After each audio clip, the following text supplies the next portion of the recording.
The patient in room 12, Appalachian Hospital nightmare. I used to work as a night shift nurse in a tiny rural hospital tucked deep in the Appalachian Mountains.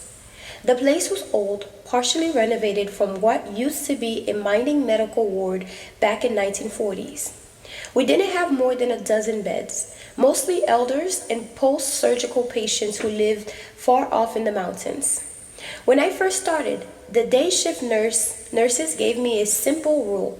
No matter what you hear, do not open room 12 after 3:15 a.m. I'd laugh, thinking they were hazing the new girl, but they weren't smiling. Room 12 was always technically empty. The truck was blank, lights stayed off, no one on staff ever assigned anyone there. But at nighttime, the room felt occupied. My first night. It was around 3:10 a.m. I was rounding when I heard it. Faint tapping, like fingers against glass. And then a dragging sound, like someone shuffling across the linoleum floor. And then a voice. Low, raspy begging. Nurse? Nurse, please help me. I froze. It sounded like an old man struggling to breathe. I radioed the front desk. Did we get a late admission?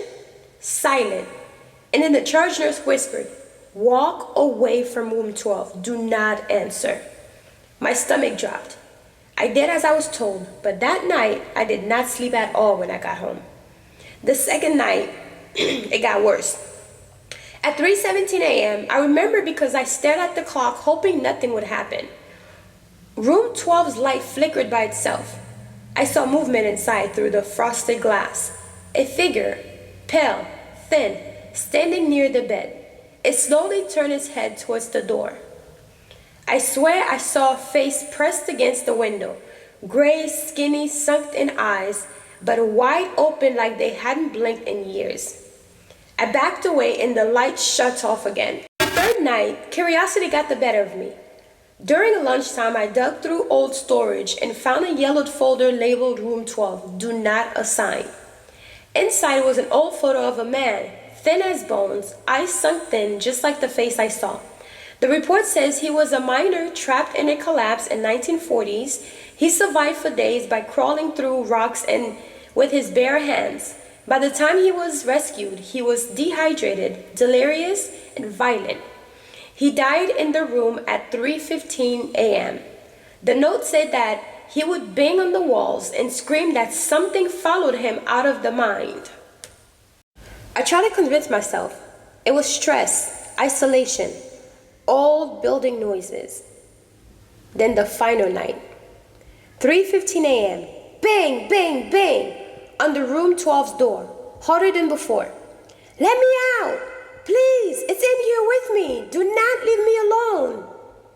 It sounded desperate, terrified, human. My hand shook on the handle. Training told me to help. Every instinct told me to run. That's when the hallway temperature dropped like someone opened a freezer door. My breath turned mist. Then I heard something else inside the room. A growl, deep, wet, not human. Something dragged across the floor, followed by a horrible, shocking scream that cut off too suddenly. I ran to the nurse's station. No one even looked up. They all sat there, froze, eyes down, listening. When it went silent, one nurse muttered, voice cracking, you do not enter room 12. You do not let what's in there out. I lasted 3 more shifts before I turned in my badge.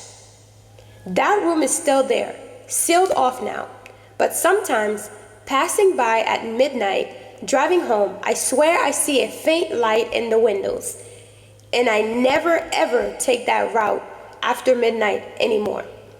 To whoever or whatever is still in room 12, let's not meet. I hope you guys enjoyed this story. It was very interesting. And I love these Appalachian Mountain story times. So this is me in my little witchy outfit. It is my birthday, so happy birthday to me. It is about midnight after Halloween, or midnight Halloween. I'm sure people are out there still celebrating Halloween, but I'm done celebrating for the day. I'm gonna go to sleep and try to do more celebrating tomorrow, because technically today, November 1st, is my birthday. So happy spooky day. I hope you guys enjoy this story time. If you don't get the story time exactly on Halloween, you will definitely get it during one of my Appalachian Mountain story times, because it matches the topic. So talk to you guys later. So if you're seeing me in my witchy costume, it's because I did this on Halloween night. So talk to you guys later. Love you guys.